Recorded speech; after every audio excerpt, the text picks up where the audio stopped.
الله الرحمن الرحيم الحمد لله رب العالمين والعاقبة للمتقين والصلاة والسلام على من كان نبيا وآدم بين الماء والطين أما بعد فقد قال الله تعالى في القرآن المجيد والفرقان الحميد قل يا عبادي الذين أسرفوا على أنفسهم لا تقنطوا من رحمة الله إن الله يغفر الذنوب جميعا صدق الله العظيم إن الله وملائكته يصلون على النبي يا أيها الذين آمنوا صلوا عليه وسلموا تسليما اللهم صل على سيدنا ومولانا محمد وعلى آل سيدنا ومولانا محمد وبارك وسلم وصل عليه الصلاة والسلام عليك يا سيدي يا رسول الله وعلى آلك وأصحابك يا سيدي يا حبيب الله واجب الاحترام علماء الكرام in particular Ather Hussain مولانا مفتي يونس مصباحی صاحب واجب الاحترام elders, buzurgs, brothers in Islam, my sincerest thanks, Jazakallah to you all for once again welcoming me to this wonderful community here in Preston and in particular in this Noorani Masjid, subhanallah, by name, by nature as well, where you come here and your hearts are radiated. When you come here and you see the faces, and alhamdulillah, there is a radiance and there is a warmth once again. I salute your beautiful masjid, I salute your community. All of the good work of the Ahl Sunnah wal Jama'ah, something I have said on many occasions, is happening in this area of the world. It is happening in the northwest. It is happening in Balkan, in Worcester, in Preston, in all of these areas. This is where the real work of the Ahl Sunnah wal Jama'ah is happening. This is the area also where the flag of Ala Hazrat Rahmatullahi alayh is held highest in the country. Alhamdulillah, we are very, very rigid on the aqidah, on the maslak of Ala Hazrat. May Allah subhanahu wa ta'ala preserve that at all times. Inshallah ta'ala, this evening, Jazakallah for taking out your very, very precious time on a Sunday evening. I want to speak with you for about 40 or 45 minutes. I don't want to speak too long, not least because I do want to leave some time for some comments from yourself, question and answers if that's possible as well. Inshallah ta'ala, then we will conclude with Salatu Salam, we will conclude with a dua from Hazrat Sahib. I understand that there is Niyaz here as well. I do this often, and it's part of the speech as well, that if anyone wants to purchase any books at the end of the program, and I have brought along some books in English with the kind permission of the committee. Inshallah ta'ala, they will be on sale later. If you cannot purchase one, inshallah ta'ala, we'll be leaving a copy of all of these books, one copy here, with this masjid of yours. So whenever you come, you can still have a look at these books on different topic areas, some on Aqidah, some on the stories of Islam, some on the basic lessons of Sharia. But tonight, inshallah ta'ala, the talk itself, we have given it the title of the state of mind. And all I want to talk about, I put a slide on there and just basically summarize what inshallah ta'ala we will cover in this very, very small program. To begin with, what I would like to spend a few moments on is to talk about 2020 and how we are in this country, the current climate, the current mahol, what we say. And we need to take a step back into January. Let us look back at what has happened in the last year. Let us look at what kind of climate that we are actually living in. Without doubt, to many observers, to many people, Muslims and non-Muslims, we are certainly living in a more negative climate. I can see this. Your elders can see this. Your teachers can see this. Your madrasa teachers can see this. Is that people by nature now, their shoulders are dropping. People don't smile as much anymore. When you ask people a simple question like, how are you? You don't get the impulsive response that we normally have of Alhamdulillah.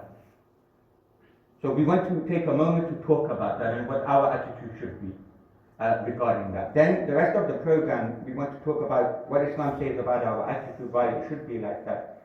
And perhaps the hope is that we leave this masjid, alhamdulillah, in a better state. And that we understand what position optimism has in our religion. So this is just a basic map of, inshallah ta'ala, what I want to share with you this evening. At the end, I hope that there will be some comments, that there will be some questions and answers, like I said. I am learning about this topic area all of the time. So I sometimes do need the input of people like yourselves, learned people who frequent the mosque, who perhaps have a better understanding of our religion and our mahul in this current climate than myself. وَفَوْقَ كُلِّ ذِي عِلْمٍ عَلِيمٍ عَلَيْهِ تَوَكَّلْتُ وَإِلَيْهِ أُنِيبُ وَلَا حَوْلَ وَلَا قُوَّةَ إِلَّا بِاللَّهِ الْعَلِيِّ الْعَظِيمِ. To begin with, I want to mention a very, very important point. In Islam, we accept that you on the Day of Judgment will be judged according to your own actions. But Islam accepts that sometimes your surrounding, your mahol, your climate, it can affect you. And it can certainly affect your faith. What do I mean by that? How religious you are, how unreligious you are, sometimes it's dictated by the climate around you. Islam accepts that. And the biggest proof for that is the whole purpose as to why Sayyiduna Rasulullah sallallahu ta'ala alayhi wa sallam was asked by Allah subhanahu wa ta'ala to migrate from his home city, let's remember, his beloved city, Makkah al-Mukarramah, that he was asked by his Lord to migrate from there to a better place in the form of Al-Madinah al-Munawwara. Why? Because the climate in Makkah had become too toxic. It had become too difficult to implement Islam. So if Islam said that mahul doesn't make any difference whatsoever, what would Allah perhaps have said to our messenger, peace be upon him? Stay in Makkah. Mahul does make a difference. And because it makes a difference, that is why hijrah in our religion is the sunnah of our messenger, alayhi salatu wassalam. So what this is showing you and I is that mahul can make all of the difference. A second example that I want to share with you, I won't have time to share the full ahadith, but it's a wonderful story where basically our messenger alayhi salatu wassalam told of a man who had killed 99 people in the time of Banu Israel. 99 people. Mass murderer.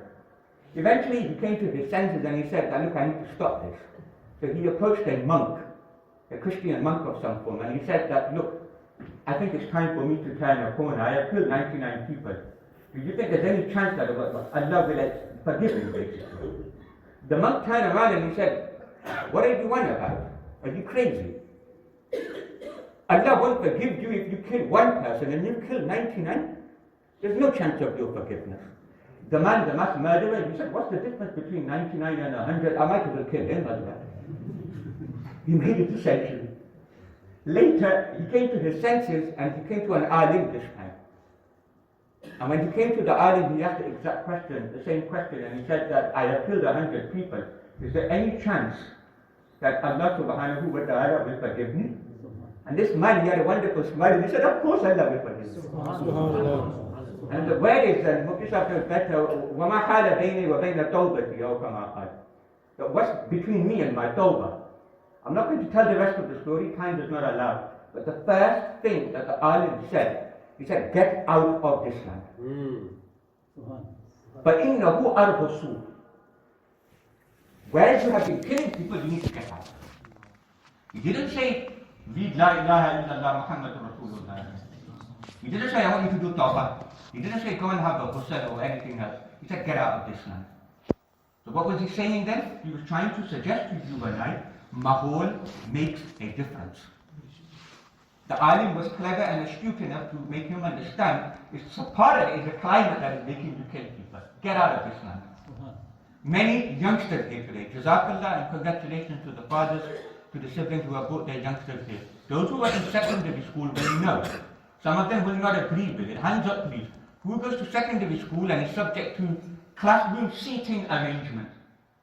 Anyone? Go on, hands up. I do it as a teacher, remember. Sometimes when you go to school nowadays, when you go to the classroom, there used to be a time when you could sit where you want in the class.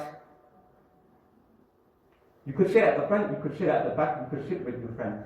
Nowadays in secondary school, they don't allow that in many schools. You have what we call a seating arrangement. So particular students, the teacher will place students in particular places. The clever one, they might put to somewhere the shararati, they might put right next to the teacher. Why? What is this teaching us? Mahul. Climate. The person that sits next to you in the class, that can affect whether you finish the learning objectives of that lesson. It can make a big difference. So I want to start with a very, very basic observation. Mahul makes a very, very big difference. which leads us on to 20 in the United Kingdom. The climate that we are living in seems like a difficult one. There aren't many positive stories around. And I'll share with you just 4 or 5 stories from 2019, and you can decide yourself whether this is bringing good or whether this is bringing bad, whether this is infusing positivity into our community, whether it is making people feel doom or gloom.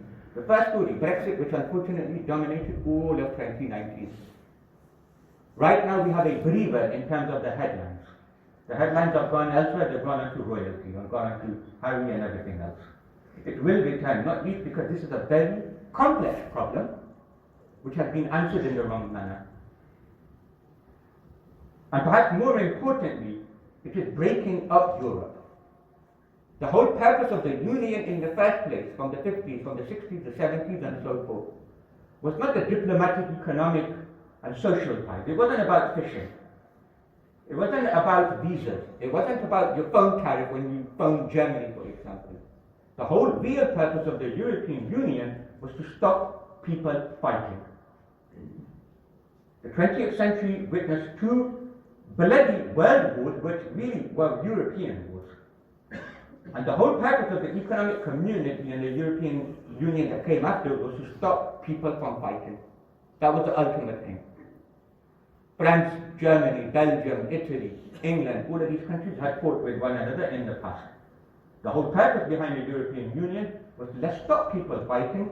If we bring them closer and closer, make them communicate, make them stick together, chances are they won't fight.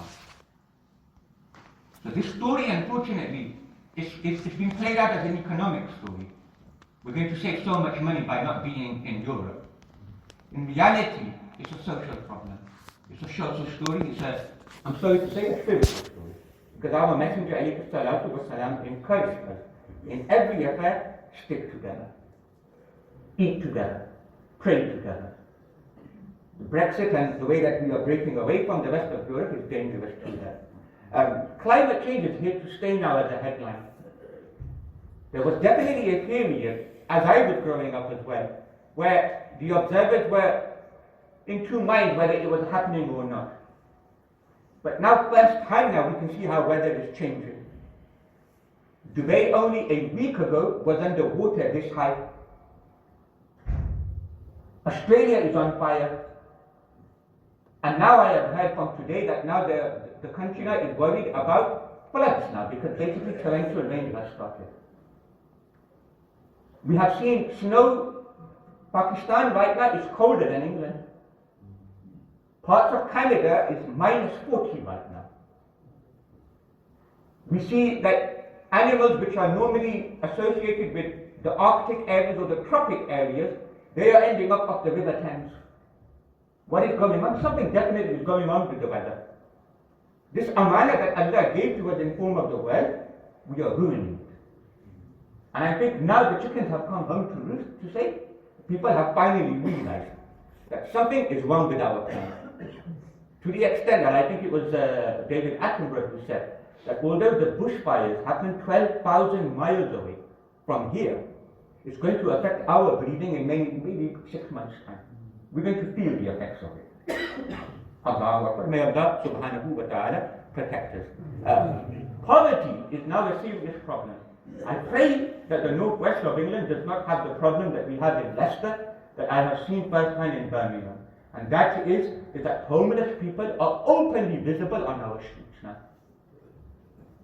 So many in Leicester now. Masjids in Leicester and in Birmingham and Derby, they are not just places of worship now, they are also food banks. Allah Akbar. People are coming because they are desperate now for simple provisions now. So poverty is a problem like never before. It's not because we are a poor country. Alhamdulillah, we are living in one of the richest nations in the entire world. But how that money is being distributed right now, there is something wrong. Perhaps we need to think about this, but again, is it a positive story? Certainly no. Night crime is unfortunately a serious problem now. For a long time, it was seen as a problem associated with London and London alone. That is no longer the case. Night crime now, unfortunately, is a serious problem in Birmingham. So this is a disease which unfortunately is touching many of our inner cities. And then final thing, racism in general, racism in football as well. Football is a beautiful game. You know, football brings people together like nothing else. I don't mind saying it, but Preston is on the map because of its footballing heritage. You know, a lot of people know about this area of the world thanks to football. So you have to understand that sport is great in sometimes in bringing people together. It's a wonderful glue that brings people together. So why on earth have you got this horrible, disgusting, vile disease of racism now entering into our terraces, entering into the beautiful game, which is basically taking people apart again? I don't want any part of it. I am sure you are similar with me. The real problem, however, is not the racism in football. The real trouble and where it real kicked off is right at the top. And it basically trickled down into all parts of society. A simple example to very quickly explain what I want to say is that if you have mom and dad at home and they constantly swear, they constantly act and blind and they do it in front of the kids, tomorrow if one of the children, they start swearing, can the parent tell off the child? Can the parent say you shouldn't be swearing? The child sooner or later is going to turn around and say, well, I learned it from somewhere. Racism is inherent, unfortunately, in the system, in the parties, in the constitution, in the way the industrial and social and economic rules are made. It's just trickling down to all parts of society. Unfortunately now, it has reached the football terraces. So the one release, the one happy moment for many of our youngsters. You've had a hard day at college, university, let's go and play some football, let's watch some football. It's disgusting, it's vile that even the beautiful game is being ruined by a horrible disease called racism. So there was some serious problem. All of these add up. I don't want to talk about this in too much detail, but it's just very few positive stories. These are the stories that have been playing out on Sky News, on your timeline on social media for the last 12 months. If there are good stories, they are not coming to us. They are not getting to our ears. What has all of this done to us? Unfortunately, as a whole, as a country, it has made our shoulders drop. And I think, I might be wrong, and maybe the elders can help me with this. The last time that this country really felt good about itself was 2012, 8 years ago now. And I think the Olympics definitely helped that. Racism, I don't think, was a serious problem then. Not least because the two main figures related to the Olympics in terms of success, they were black or they were refugees. Jessica Ennis, she became the poster girl for the London Olympics. She's black. Nobody had a problem with that in 2012. Muhammad Farah, or Mo Farah as they like to call him, he became the poster boy for the Olympics. He's a Somalian refugee. But everybody still loved him. Since then, I can see there's been a descendancy, unfortunately. And basically, people have become more negative, doom and gloom. They look at the glass and they always say it is half empty. They never say it is half full. And this has altogether, in many ways, added to this whole new fitna and fasad which we call mental health. Maybe this is the majmu'ah of it all. That all of our problems, basically, the easy way and the khulasa of it is mental health. Mental health is basically the description, mental illness is basically when people are talking about how they feel more isolated, they feel more depressed, they have suicidal thoughts, they are always doom and gloom, they don't want to talk so much anymore. I think all of these things have added together and it has actually, in reality, been the catalyst to all these mental health problems. So this is a very simple analysis of what is happening, our climate, our mahal. I started by saying that mahal in Islam does matter. It does make a difference on a person. And very briefly what I have shown is undoubtedly the mahal and the climate of this country is not a good one. No one's really smiling. No one's very optimistic about what is happening tomorrow, which brings us now to us Muslims. What should be our response? Our response is, no matter how hard it may seem, what I am asking you to do in reality is to swim against the tide. I am asking you to do something which in this otherwise very difficult climate, it's even more difficult to do. And what is that? Is that please, we, like everyone else in society around you, we cannot drop our shoulders. We are the Gulams of Sayyidina Muhammad alayhi salam. We follow his sunnah. He is the one that told us that there is not a problem except there is a solution from Allah and His Messenger. He is the one that told us that for every single type of bimari, for every single type of illness, there is a medication for it. All you need to do is look in the right place. For all of these, the answer lies in Islam. The answers lie within the Quran and Sunnah. The answers lie in the four walls of this beautiful Masjid. So this program, inshallah ta'ala, what it's going to do, and this is the main message I want, is please, we don't do doom and gloom. We can't, no matter what is going on. You know, we are free at half time, we're free down at half time. Well, we can't in the dressing room pretend that we're going to lose 8-0. We're not. We're going to win 4-3, inshallah. And that is what the kind of attitude we need in this day and age. Half the battle is in our mind. Half the battle, wallahi. It's not the problem, it's how you view the problem. And most of the time, the way we view the problem is problematic. And if we start viewing the problem in the correct manner, as the Quran and Sunnah has taught us, Allahu Akbar, most of that time, that problem isn't even a problem in the first place. That is what, inshallah ta'ala, I want to teach myself, inshallah ta'ala, I want to teach everyone. So what we will do then, inshallah ta'ala, is show why we cannot drop our shoulders. Why we cannot do pessimism. Like everyone else, the Daily Mail, the Sun, the Sky News, your Twitter feed, your Facebook, everything is negative right now. Why Muslims, despite this current climate, we cannot succumb to that kind of doom and gloom as well. What is the reason behind that? I will share with you 3 or 4 simple reasons why we cannot do that. Number 1, quite simply because it's haram. Pessimism is haram in our religion. Allah in the Quran says, "La taqnatu min rahmatillah." Never give up or never be pessimistic about the rahmah of Allah subhanahu wa ta'ala. Your sins can stack up and reach the sky, but Allah subhanahu wa ta'ala says that the door of tawbah is still open. You can kill 100 people like the hadith stipulates, and you can still be forgiven by Allah subhanahu wa ta'ala. It is not allowed in our religion. You simply can't do it. Pessimism is as haram as alcohol and gambling is in our religion. Quite simple. We don't do pessimism, we don't do doom and gloom. So this is the first thing I want to talk about. That's the reason why we can't do what everyone else is doing. The second reason is a more philosophical reason. Why can't you be negative? The more negative you are, the more negative your results will become.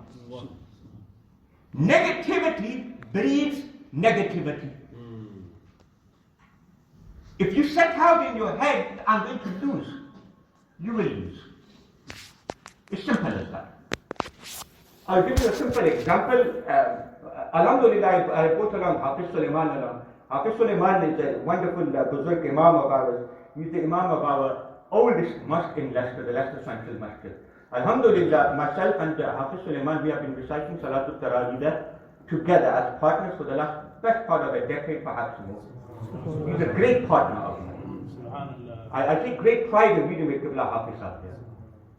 But you know, when you have a partner that you are doing hifz with on Salatul Tarawih, you need a partner who understands you, who can read you, tell you, who knows when to stop you, who knows when to correct your mistake, who knows when to correct it in the second rakah.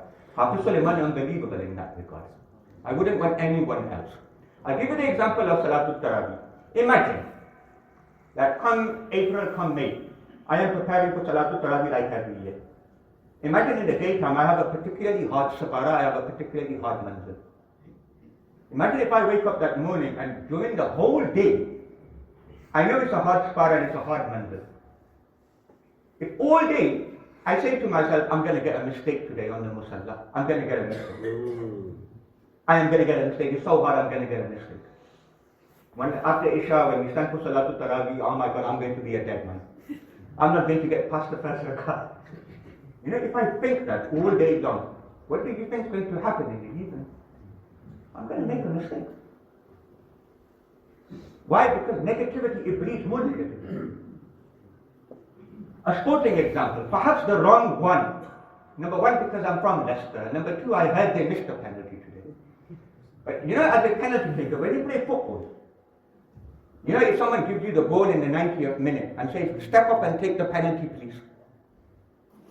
You know it's high pressure. You know when you run up to take the penalty, if in your mind you keep saying to yourself, I'm going to miss, I'm going to miss, I'm going to miss. No matter how hard you strike that ball, you're still going to miss that penalty. Why? Because it's your mindset, isn't it? You've had experience of this, I have had experience of this. Islam accepted that 1,400 years ago. And Islam says, don't do negativity in the first place. That everything and everyone around you, you should have husnizan, good opinion. And who does that start with? Allah Himself. When it comes to having good opinion, plus, that I'll take the best of it, not the worst of it. I'll have the best opinion of something or someone. I say khair in all situations. This we should do with everyone, but it starts with Allah subhanahu wa ta'ala. And that is why Allah says in a hadith Qudsi, a beautiful hadith Qudsi, Ana inda zanni abdi. That Allah subhanahu wa ta'ala says, I am exactly what my servant thinks I am like. What does that mean? It means if you think all of the time, genuinely, that my Lord is the most forgiving. He is the Rahman, He is the Rahim, He is the Hafiz, He is the Tawwab. Then certainly Allah will be like that with you. He will forgive you. If your relationship with Allah is such that you say today, as you leave the masjid, that in 2019, despite all of the gunas I committed, may Allah protect us, with one sajda, Allah will forgive me. I am sure Allah will forgive me. If you have that attitude and you do that sajda, Allah will forgive you, inshallah. Why? Because it's good opinion. It's husnizan. So negativity breeds negativity. Our Lord says, you are not going to do negativity in the first place. And who does that start with? With myself. You expect the best from me and I will give you the best. Although Allah can punish, although Allah can put us in the fire of hell for 10,000 years for missing one jama'ah prayer, we know He can do that. But what do? We have high expectancies of Allah's rahmah. In English, we call this the self-fulfilling prophecy. Sociologists talk about this a lot. And basically, it's this attitude that if you tell a child in a class who maybe is not performing so well, you tell him, you're going to fail, you're going to fail, you're going to fail at the end of the year. Eventually, it goes into the child's brain and he will fail. It doesn't in any way encourage him. Islam says you cannot do that. This is why we cannot do doom and gloom.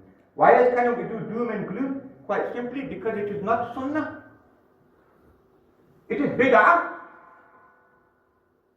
To be optimistic, fa'al, at-tafa'ul, what we call it. This is sunnah. You look at the life of our Messenger alayhi salatu wasalam from beginning to end, that there was a lot of negativity around him as well. A lot of bad things happening in his life, but he always smiled throughout all of them. Our Messenger alayhi salatu wasalam never saw his father. Our Messenger alayhi salatu wasalam was kicked out of the same city he was born in. Our Messenger, peace be upon him, went through mental, physical, verbal abuse. Our Messenger alayhi salatu wasalam had to live in a valley for 1.5 years and eat patte basically, leaves. Allahu Akbar. Our Messenger alayhi salatu wasalam buried 6 of his 7 children and grandchildren with his own blessed hands. And yet at the same time, our Messenger alayhi salatu wasalam, he never did doom and gloom, he always smiled to us. Read through Badr, read Hudaybiyah. And there is not in any part of the story in which you might sense that the Messenger alayhi salatu wasalam had lost hope. Never. So if we think that we are going through a difficult situation at any point in our life, please remember and remind yourself that what I am going through is nothing in comparison to my beloved, my Habib, Sayyidina Muhammad alayhi salatu wasalam. In a hadith sharif recorded by Imam Tirmidhi, someone asked the Messenger alayhi salatu wasalam, Ya Rasulallah, Ijun nasi ashaddu bala. Which type of people are tested most by Allah? Meaning, who gets it the most? Who has the most hardship in the dunya? To which our Messenger alayhi salatu wasalam said, Al-Anbiya, it is the Anbiya.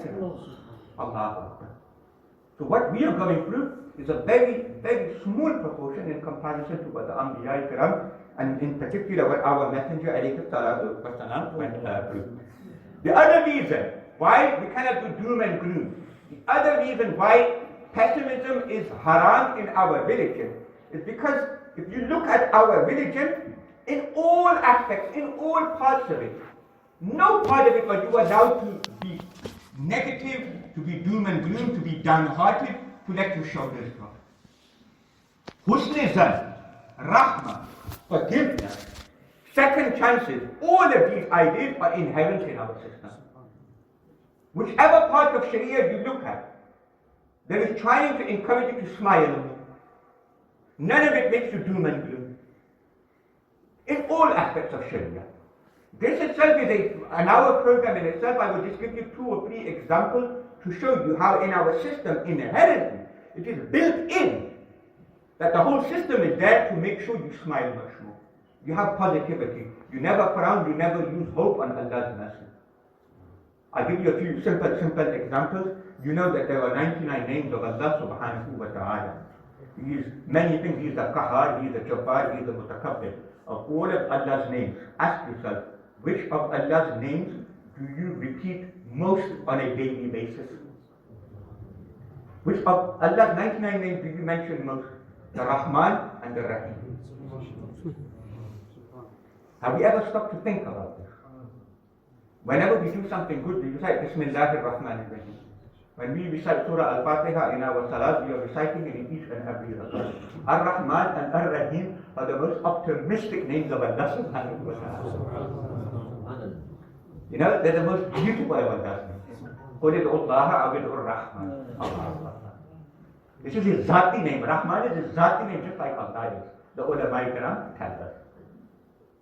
Allah could say, you know, in Surah, in Bismillah, maybe you could have been Qahar as well along with the Rahman.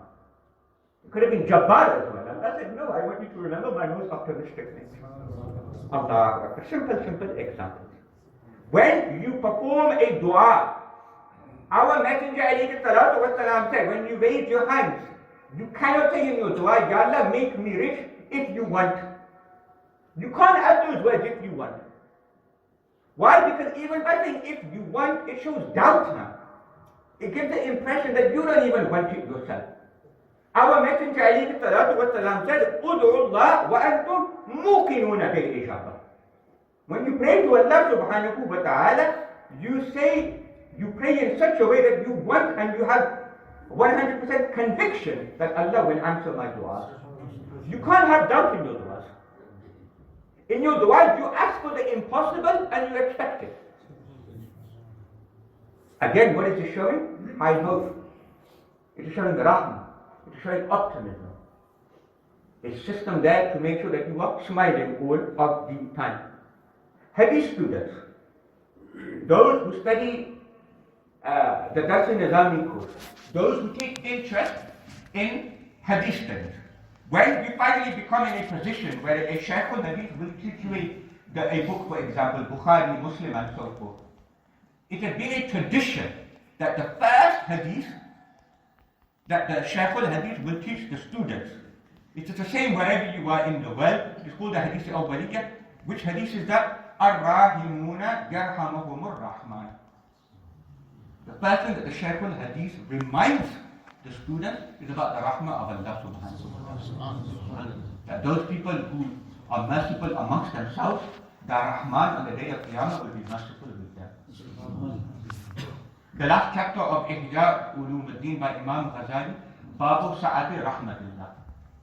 How does he conclude his book? He wants people to be reminded about the Rahmah of Allah subhanahu wa ta'ala.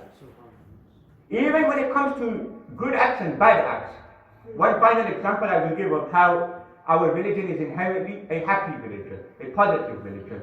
You intend to do a good act, just by that intention, Allah subhanahu wa ta'ala has already written one hasana in your head.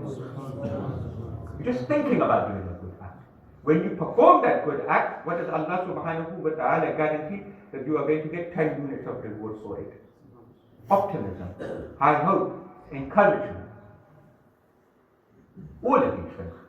On the other hand, when you perform a bad act, Allah subhanahu wa ta'ala, He asks the angel on the left shoulder, don't even write it down yet. Delay it. The good act, the angels write down immediately. The bad act, Allah sends an instruction to the angel, delete it. Perhaps he will do tawbah, then you don't even have to write it down. What is the system trying to teach us there? High expectancy on Allah subhanahu wa ta'ala. So how on earth can we do doom and gloom? How on earth, although the climate is a very negative one, can we not stay positive? We have to stay positive. Our religion is a positive religion. Bashiru, that give khush khabriyan to one another. Wala tu'assiru, but don't be difficult upon one another. This is part of our religion, it is a teaching. To sum it up, how can we do doom and gloom when our Lord is Rahman and Rahim and our Messenger is Rahmatan lil Alamin? It's mercy wherever we look. So these are just some of the things that we have to remind ourselves of. How can we make changes then? We talked about why we cannot do it. How can we make these changes then? This is much more difficult. How do we ensure that we stay positive as much as possible? On the board, I'm going to run through this very quickly because there is something else I want to share with you in more detail. Number one, I think here in the United Kingdom, we are doing better than we think. And sometimes we forget that. Perhaps we do complain too much. You know, we have become a nation of complaints. We don't thank Allah subhanahu wa ta'ala enough. Look where we are. Look at this beautiful, beautiful masjid. No one from the masjid had to ring Boris Johnson before doing this program. No one stopped you from dressing how you came here. You had Jummah prayers in this very masjid 2 days ago without any raqabat and problems. Nikahs are happening all of the time according to the Hanafi Masjid. We are having Jalsa and Julus in the name of Allah Hazrat, in the name of Sayyidina Muhammad alayhi salatu wasalam. You have the Sunni Ijtimahi, beautiful Sunni Ijtimahi, each and every year. Alhamdulillah, a wonderful honor to come to these events. And they are broadcast throughout the world. The people of this time, it is a source of fakhr for them as well. Is it as bad as we think? Perhaps not. We eat halal food. There are many schools which are Islamic schools in essence. Certainly we have Darul Ulum. Certainly we have a madrasa system which is producing wonderful, wonderful youngsters who are promoting Islam, reinforcing Islam.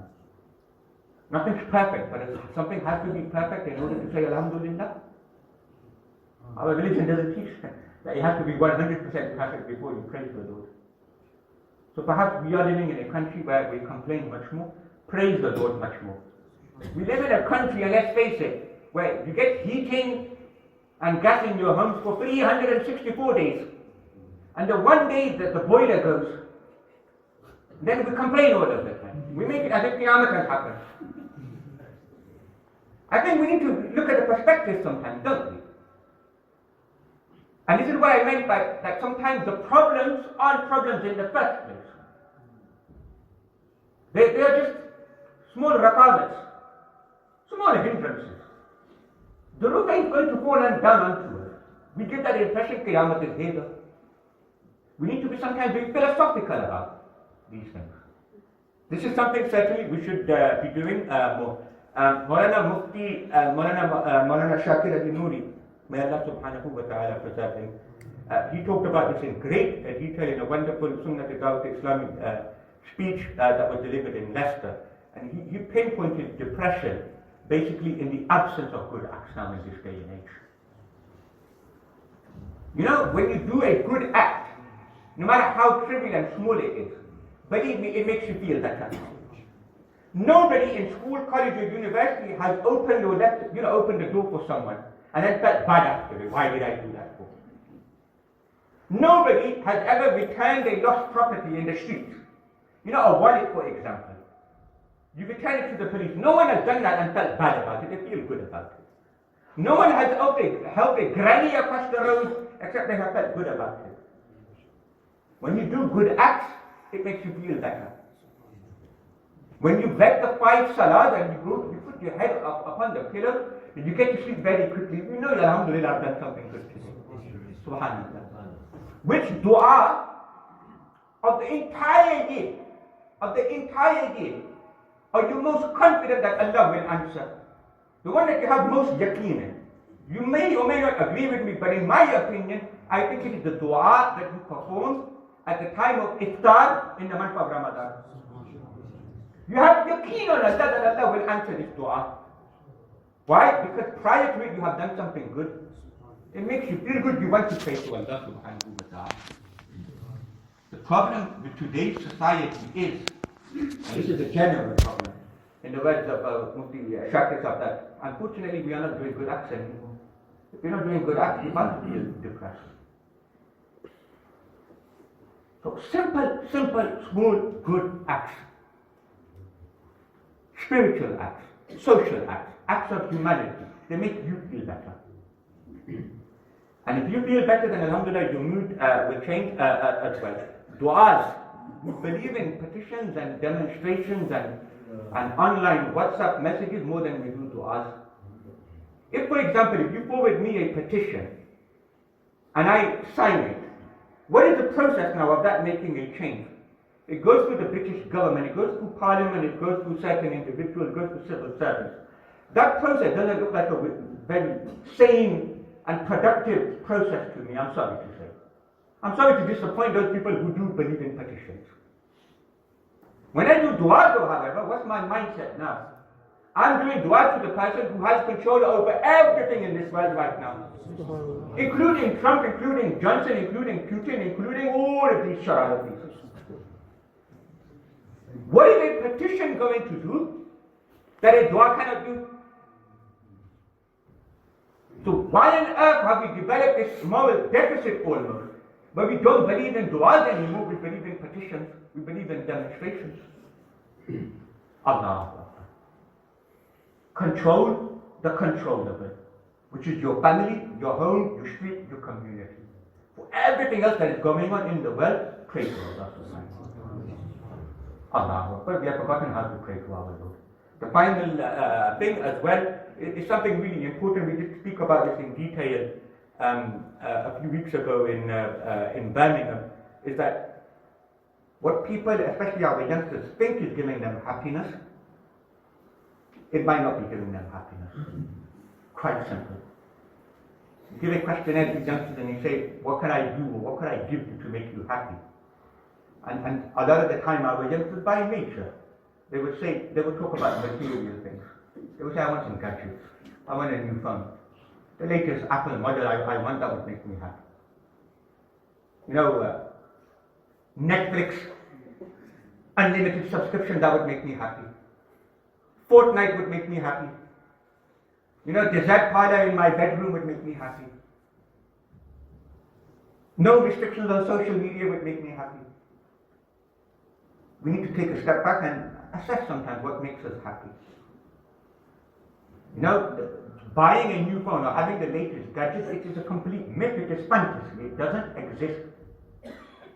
You can't have the latest gadget, there's no such thing. If you go to the Apple store tomorrow in Manchester and you say that I want the latest product you have, as soon as you come home and open the box, it is old. Because you open the computing magazine, you go online and they will tell you, well, that model you just opened, I'm sorry to say, in 3 weeks' time it's being replaced by this model. I mean, what version are we on now with the Apple phones? Allah, I've lost count myself. It's deliberate. Even people who work in phone shops will tell you that the differences between the different iPhones is very, very small amount. They're only giving it to you because they know that we have a fixation of buying things which seem as if they are new. In reality, they are not. Even if you do have the latest, who on earth are you trying to impress? It's a serious, serious question. You know, if I did have the latest phone, who have I impressed? I mean, if I put that on social media, if I put that on Instagram, look, I have a new phone. How many people are genuinely happy that I have a new phone? I don't think so. You know, the world we live in, I don't think so that people are appreciative of our condition sometimes. We live in a world of vanity. We show off a lot and people aren't very bothered. The people that we need to impress, we try to impress the world is never impressed with us. Pleasing Allah subhanahu wa ta'ala is unbelievable. Allah. We forget that sometimes. You can never please people. Pleasing Allah and His Messenger alayhi salatu wa salam certainly is easy. These are just some of the things. However, the main thing that I want to pick up on in terms of our changes is something about that we need to do. It's a problem everywhere, really. But a problem definitely here in the United Kingdom is our relationship with social media, number one, and our relationship with the phone. Many people have said clear-cut that there is a direct relationship with depression and the phone. The more time you spend on the phone, the more chances are you're going to be depressed. The less time you spend on the phone, you'll be happier in society. This is a general correlation and pattern. That there is definitely a link between mental health and phone usage. What I would like to do is, from an Islamic perspective, is to remind people about the dangers of the phone. We know that there are one beautiful, excellent points regarding the phone of how it has changed communication. I don't want people to throw their phones away on the way out tonight.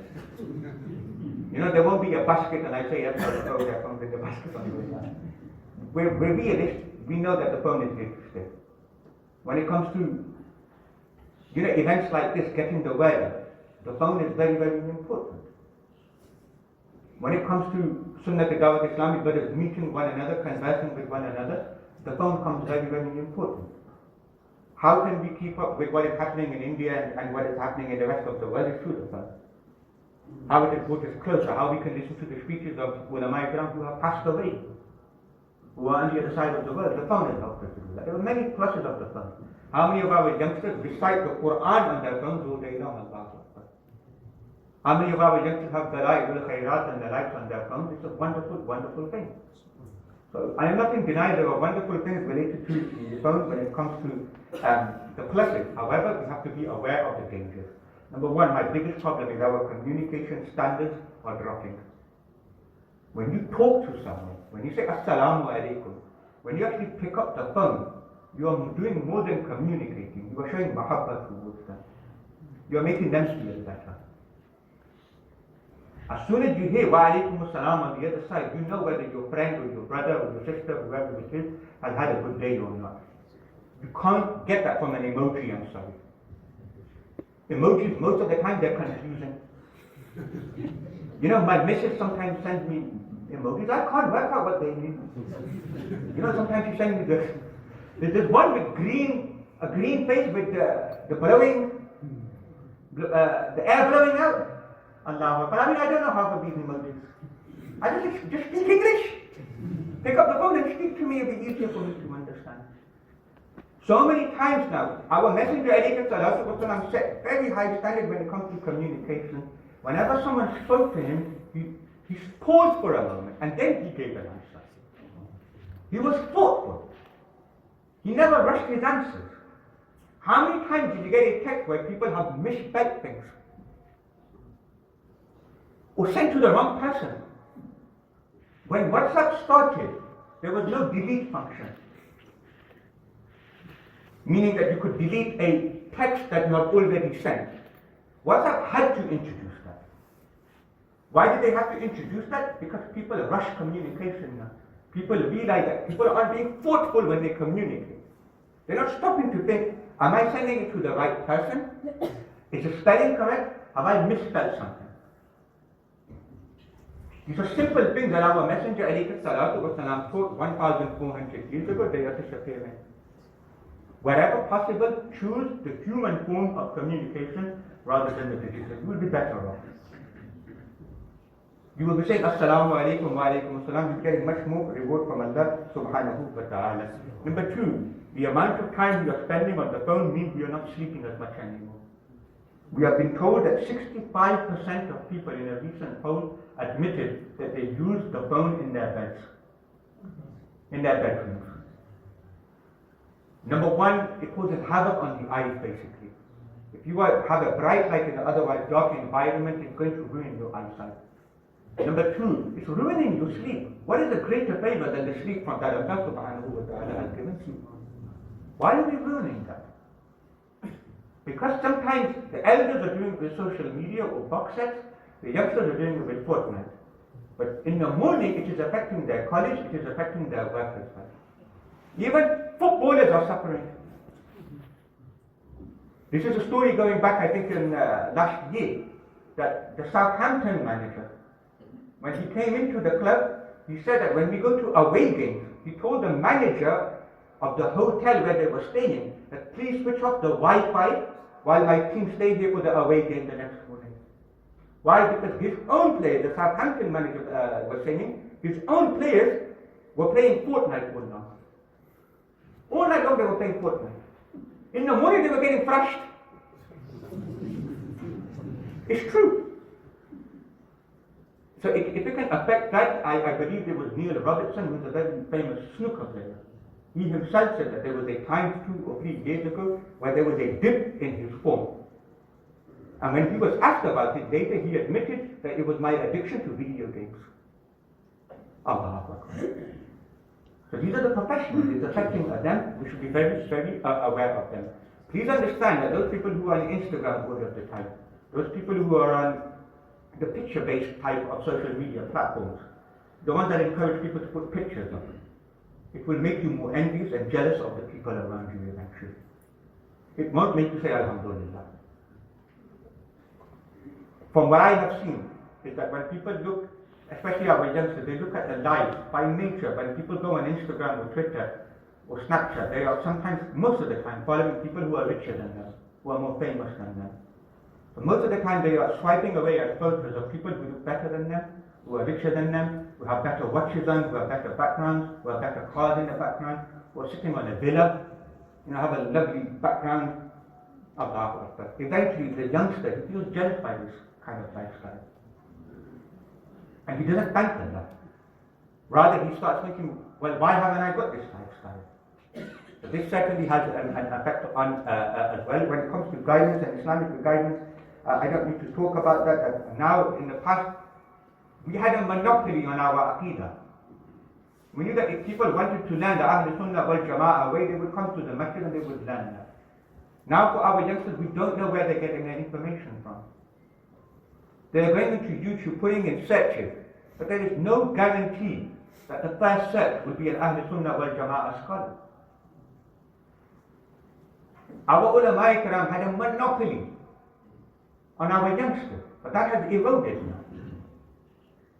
And they are getting the misguidance.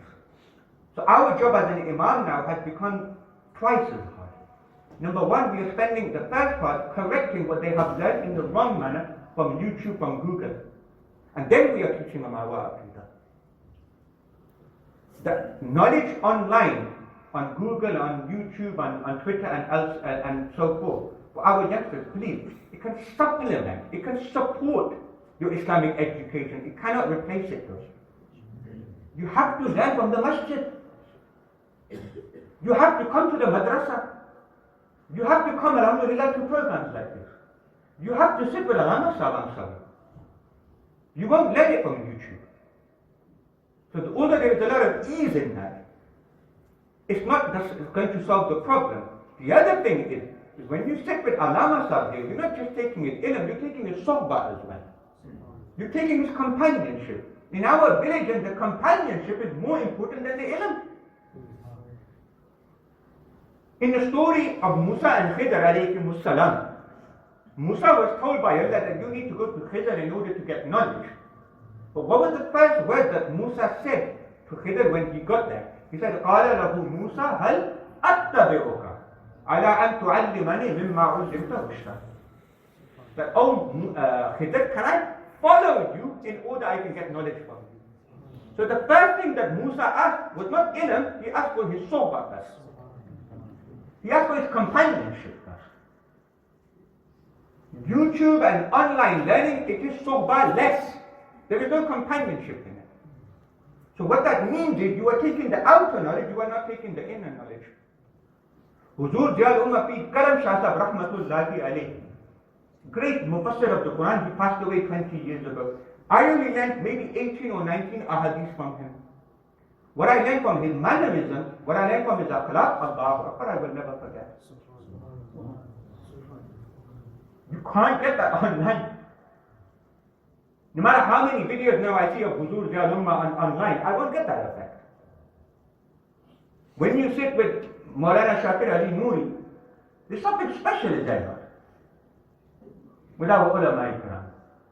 That unfortunately is disappearing because of the digital age. I don't need to talk about how the phone is a gateway to so many sins when it comes to gambling, drugs, secting, pornography, ghiba, all of these kind of things. The phone also means we read less. It means we have shorter concentration spans. Somebody pays the price for the time that we have spent on the phone. If I have spent 6 hours on the phone on a daily basis, my children have missed out on my companionship. Mom and dad have missed out. Somebody suffers because I am on the box set all day, because I am on Fortnite all of the day. Are we thinking about people around us? The phone, if we can change our habit when it comes to the phone, when it comes to the social media, inshallah ta'ala, we'll be better people. And this is the last thing I want to say, is that rather than the social media, believe in the religious media. The religious media is where you are right now, in the house of Allah subhanahu wa ta'ala. You may have noticed that a week ago, I think it was the first FA Cup game, deliberately, all of the FA Cup games, the third round, they delayed by 1 minute. And the reason for that was basically a mental health campaign. They wanted to raise awareness about mental health. When you went onto their website, and that was the whole purpose of it, that they wanted people to worry about it and to bring it up there into our conversation. What did they first thing that they taught? They said, please, you need to be in human contact. Pick up the phone to someone, talk to them, see how they are. This is the advice that they gave.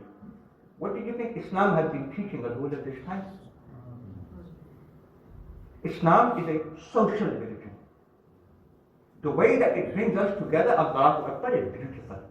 It's amazing. Look at what Jummah and Jamaat does. You can read at home, but when you come to the masjid to read, you are performing a social function as well.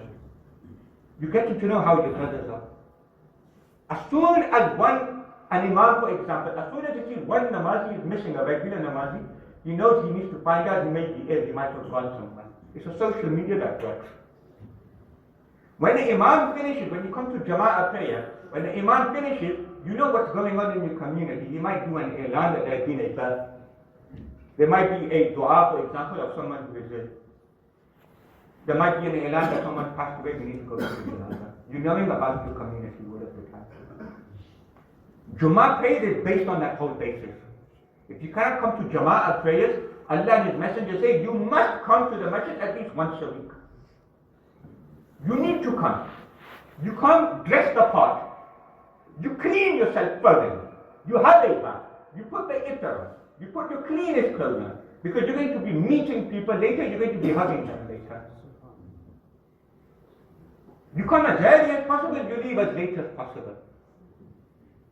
You learn from the imam and you do musafaha afterwards. It's social. It brings people together. It doesn't leave people in loneliness and isolation. This is the root cause of mental health today. People have become segregated. The masjid brings people together. Nobody else does that. Think about the house we are in right now, the house of Allah subhanahu wa ta'ala. As soon as you walk through the doors and you recite Allahumma ftah li abwaba rahmatik, the rahmah of Allah starts descending upon you. What are you not allowed to do here? You're not allowed to talk about dunya. Again, this is the beautiful, wonderful thinking of our religion. Why are we not allowed to talk about dunya in the masjid? Because let's face it, dunya is the root cause of all of our pareshanis and calamities. The reason why we get stressed out is because of dunya, because of work, because of college, because of money, because of finances. What does Allah and His Messenger encourage? When you come into the house of Allah, leave all of that behind. You need free time for yourself, spiritual time. So that is why our Messenger ﷺ was vehemently against batein related to dunya in the house of Allah. He wanted to keep this place clean, relaxed, serenity, utopia. Allah, and it works. Noise pollution is a serious problem now. There is too much noise around, too much shore. Ask yourself, if you did not come to the house of Allah, when did you get 10 minutes of complete silence and peace in your life? You simply don't get it. True, isn't it? And do we need that? Of course we do. Most of the salat you would have noticed, they are performed in silence. The Jama'ah prayers. Even with the ones where for example, the Isha, yes, 2 rakats are recited loudly, but then equally the last 2 rakats, they are recited in silence. In ratio form, most of the salahs are in silence. What is it doing? It's asking you to relax.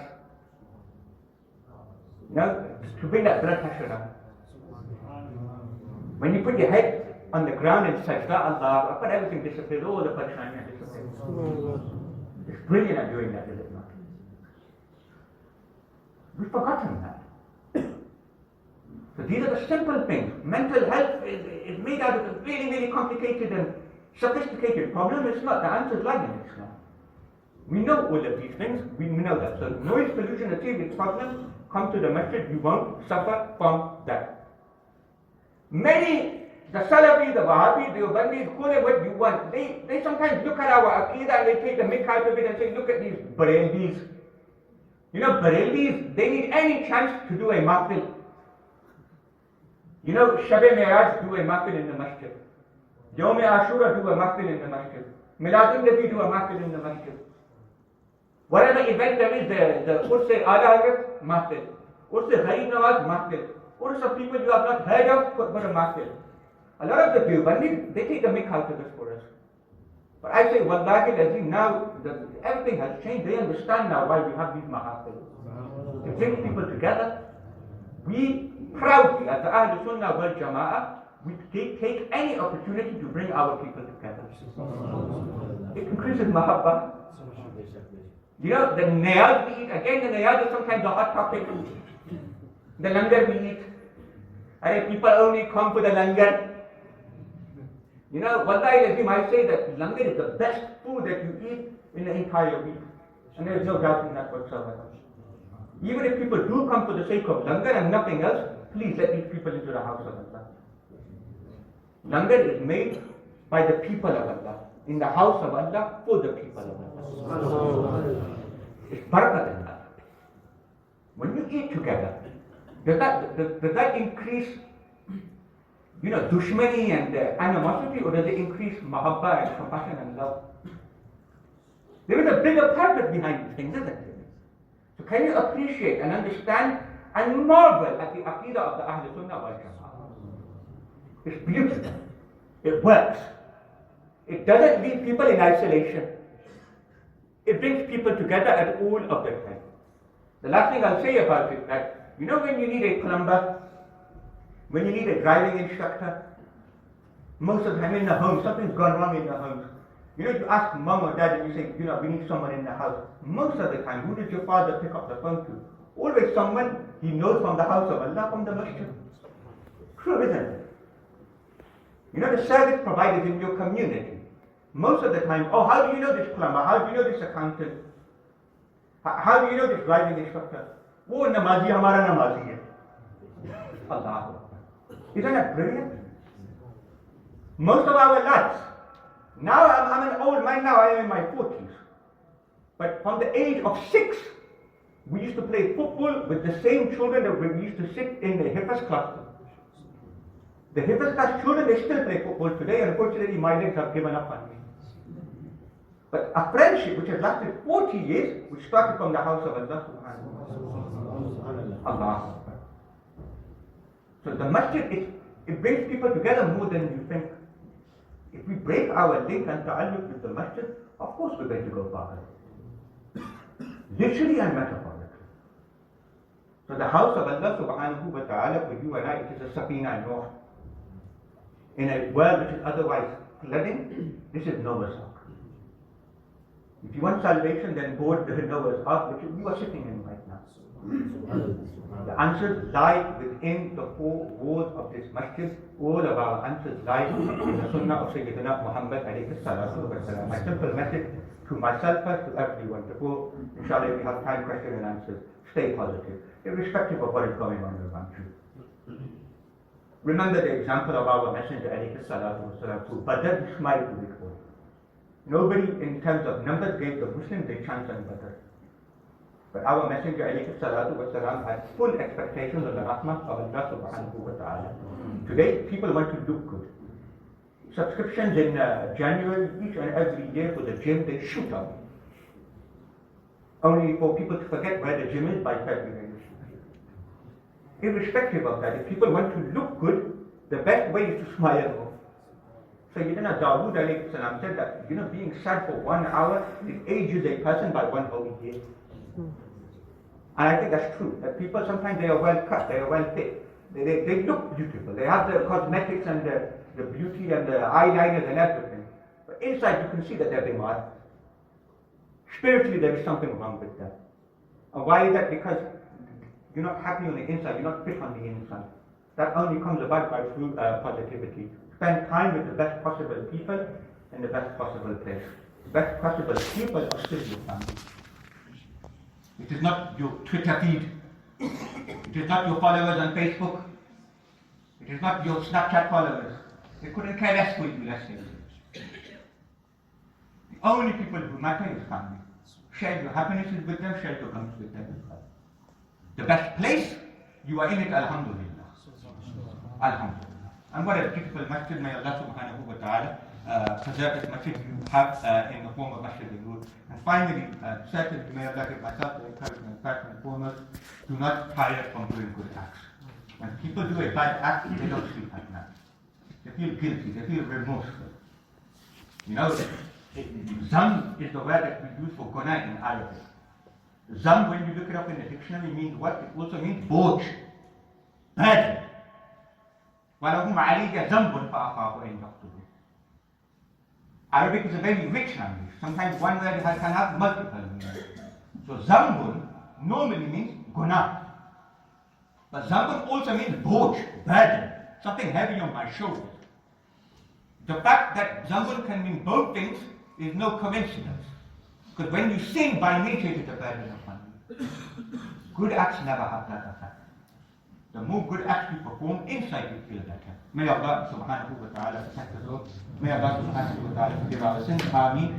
Wa ma alayna illa al-balagh.